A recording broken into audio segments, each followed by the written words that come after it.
चलो हम एक वचन पढ़ते हैं। पहले यूहन्ना 5वां अध्याय 4था वचन। क्योंकि जो कुछ परमेश्वर से उत्पन्न होता है वह संसार पर जय प्राप्त करता है, और वह विजय जिससे संसार पर जय प्राप्त होती है हमारा विश्वास है। तो हम देखेंगे कि परमेश्वर से उत्पन्न होने का मतलब क्या है। एक और आयत पढ़ते हैं, पहले यूहन्ना 4:7 आयत। हे प्रियो, हम आपस में प्रेम रखें, क्योंकि प्रेम परमेश्वर से है। जो कोई प्रेम करता है वह परमेश्वर से जन्मा है और परमेश्वर को जानता है। देखिए, यहाँ स्पष्ट लिखा है, हम परमेश्वर से उत्पन्न होने का मतलब है कि हम प्रेम से उत्पन्न हैं।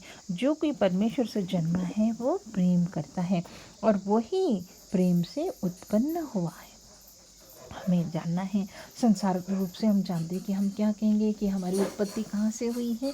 लोग बोलते हैं कि मतलब वानर से, आई थिंक मंकी से, है ना, वहाँ से आया है मनुष्य।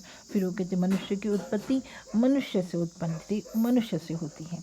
तो लेकिन वो लोग जो परमेश्वर को जानते हैं और इस संसार पर विजय पाने वाले लोग कैसे हैं, वो संसार से प्रेम नहीं करते, वो परमेश्वर से प्रेम करते, क्योंकि परमेश्वर प्रेम है और प्रेम उनके अंदर होता है स्वयं, तो वो संसार के नहीं होते। इस संसार में तो केवल नफरत दिखाई देती, लेकिन परमेश्वर प्रेम हमें देता है। और हम जानते हैं कि हम देखेंगे कि इसमें इन आयतों को जब हम पढ़ते हैं, पहले यूहन्ना 4:10 से 11 तक, 10 से 11 तक अगर हम पढ़ते हैं, उसमें का प्रेम इसमें नहीं कि हमने परमेश्वर से प्रेम किया, पर इसमें है कि उसने हमसे प्रेम किया और हमारे पापों के प्रायश्चित के लिए उसने पुत्र को भेजा। हे प्रियो, जब परमेश्वर ने हमसे ऐसा प्रेम किया तो हमको भी आपस में प्रेम रखना चाहिए।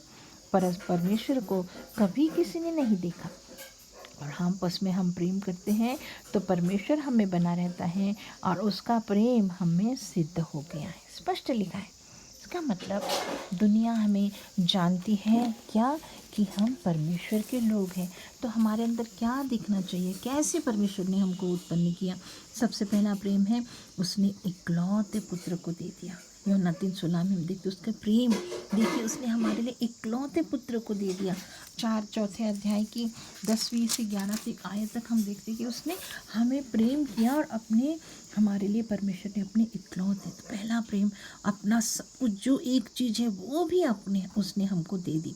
दूसरा प्रेम ऐसा है कि हमारे पापों के प्रायश्चित के लिए उसने अपना प्राण दे दिया, हमें क्षमा कर दिया, हमारे लिए बलिदान हो गया, हमारे लिए प्रायश्चित का प्रेम किया परमेश्वर ने। और तीसरा प्रेम, अगर ये बलिदान हमें उत्पन्न नहीं होता तो हम नया जन्म नहीं पाते। संसार के पास केवल पाप है, झूठ है, ये सब चीज़ है, लेकिन परमेश्वर के पास क्या है, क्षमा है पापों की। जब हम पश्चाताप करते हैं तो हमारे लिए प्रायश्चित परमेश्वर ने किया।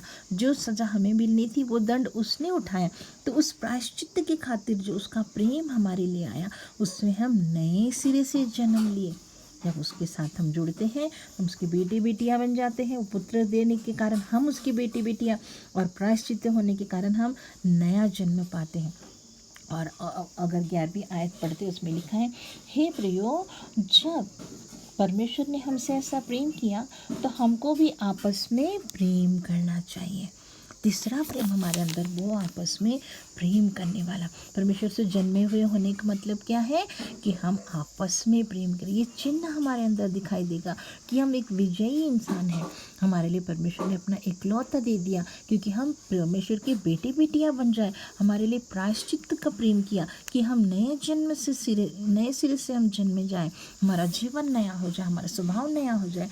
और वह आयत 11 में लिखा है कि आपस में प्रेम करने के द्वारा हम एक विजयी जीवन जी सकते हैं, ताकि लोगों को दिखेगी यीशु मसीह ने और अपने चेलों से, तुम जब एक दूसरे को प्रेम करोगे तब तुम मेरे चेले ठहरोगे।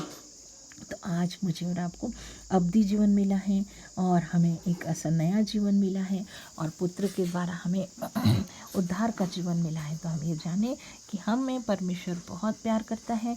इस प्रेम में बढ़ें, क्योंकि परमेश्वर प्रेम है। परमेश्वर आपके जीवन में अपना प्रेम बहुत आयत से बढ़ाएं, अपने आपको अपना पुत्र बनाएं और अपने जीवन में नए जन्म का अनुभव दे, ताकि आप इस संसार में रहते हुए बुराई से नहीं, एक दूसरे से हमेशा प्रेम करते हुए अपना जीवन बिताएं। परमेश्वर आपको आशीष दे। आमीन।